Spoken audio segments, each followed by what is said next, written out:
Welcome into the Friday, June 16, 2023 installment of the Market Plus. Joining us again, Don Roose. Don, when I say Friday, June 16, 2023, are we going to look back at this date and say what? That was the high water mark? The beginning of an even higher mark? It's hard to predict the future. Well, the two things you know about this market right now is very few people aren't concerned with the weather that are traders. The media is all over it. The technicals are extremely overbought. And if anything goes wrong from a weather standpoint, in other words, if we have a weather pattern change after almost 2 months of a dry pattern, that's a long time. If anything changes with the weather, yeah, you're going to look back and say, man, that was my catch-up risk management opportunity.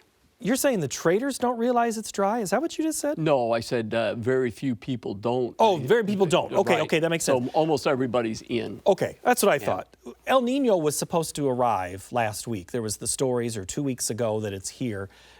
It's like that bad winter storm that we think it's going to start snowing at 11. It doesn't snow until 12 hours later. El Nino was supposed to hit. Now it's going to be early July, maybe September. Does that matter? Well, I think when you look at it, you're right. I mean, and that's just proof that, the weather's very unpredictable, actually, Paul. There's all kinds of more science than we've ever had.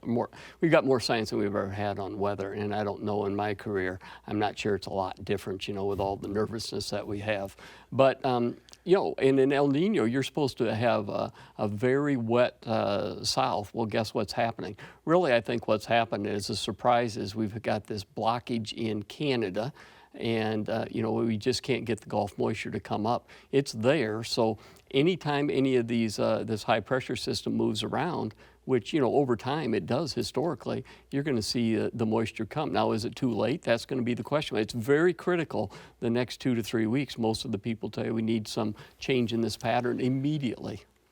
Well, I asked you yesterday about, someone asked me about the smoke from Canada, if that was impacting anything else. But there are times when these, I think you said volcano was an issue before in a previous weather story? Yeah, I've been through all these darn things, it seems like every which way. And, the one I can remember, when that's similar, I don't know if there's, but in my situation, is where a volcano erupted and it put the ashes into the atmosphere and it actually cooled down the atmosphere. It kind of blanketed it so it didn't get as hot and it was favorable to the growing conditions, Paul. Well, think about last week when we had a lot of the smoke, and I know there's still poor air quality in some parts of the people that are watching this right now. The temperature has been cooler. Just think if we had added another 5 to 10 degrees last week or this week, we'd be probably much further down the road in dry conditions. Well, exactly. What we have so far is luckily, we've had a cool, dry situation. And actually, that's part of the problem why we haven't been getting the moisture, because it has been too cool. But exactly, so the market is kind of on ice, if you will, kind of waiting, sitting and see if this pattern changes. Let's keep talking weather. Let's get to Kevin in Iowa's question. He says, I hear people say that you can market your crop up to your APH. What is the best way to do that when you don't know if you will have a crop to sell due to weather conditions?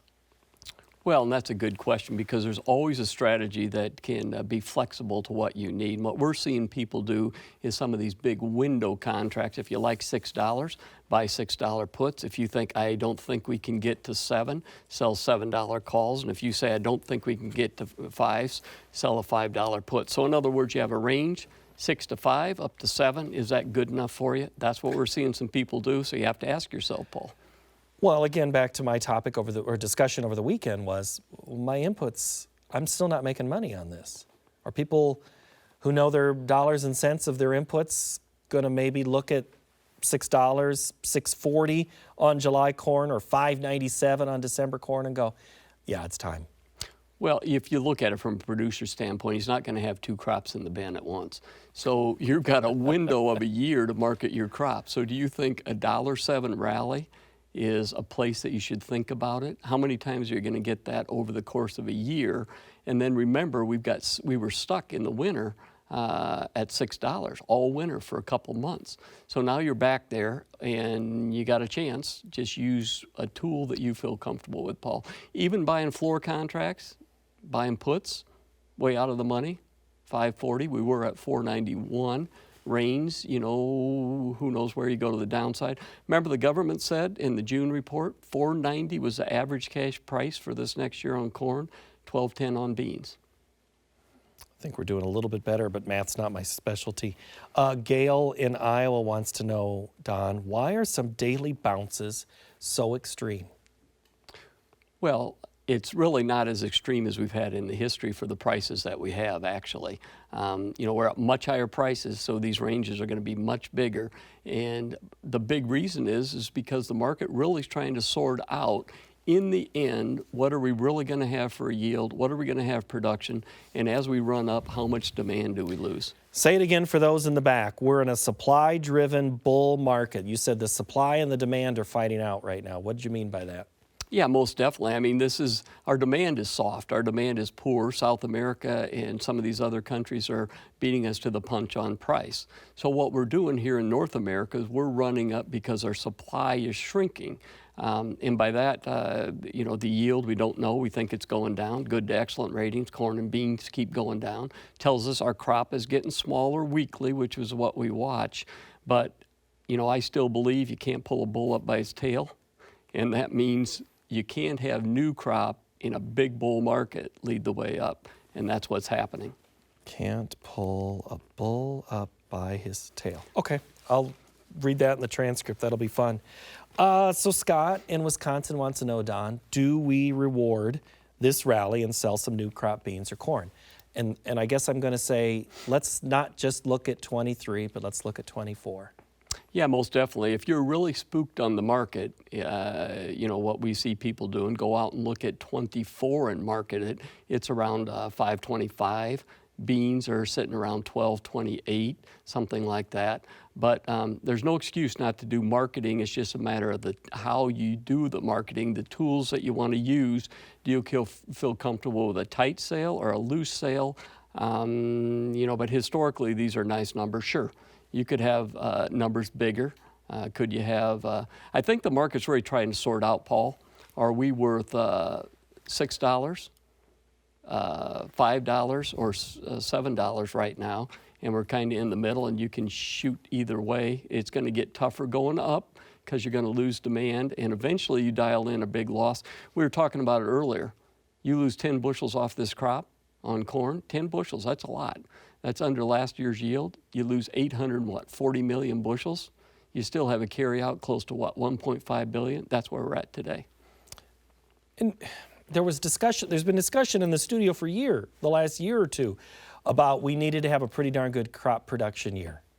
And now we're standing at, we might not have a great year. At what point do we know that story changes? Because if it's too dry and we never pollinate, there's no matter how much rain you get in August and September, it doesn't matter. It doesn't, but eventually, you know, I always say this, and nothing's enough if nobody wants it. And so you get high enough where you lose enough demand that you ration the limited supply that you have. Are we there? No. I mean, we're early trying to sort this out. You know, how many bushels, I would ask the producers, have you lost in June? You know, usually that's not the big time frame. You lose a lot of yield. And I know we're setting the girth on corn right now, and and soybeans are stalled out, waiting for a change. But you know, it's hard to define how much you've lost, Paul.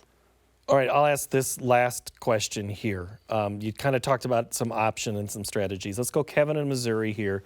He says, should I be cheap and not buy corn or bean put options for price protection right now?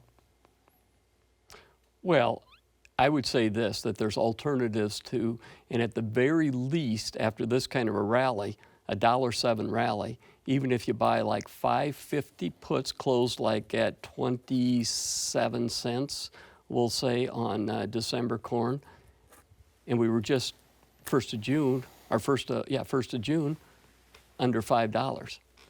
So we're seeing people do that, Paul. Nervous for the next 3 days? I don't know if you call it nervous. I think you're focused and make sure you stay nimble, because these markets, weather markets, are fast and furious, and they end when nobody thinks they can, Paul. That's why they're called black swans, right? You don't see them coming. Exactly. But we did see you coming, and we're glad that you did.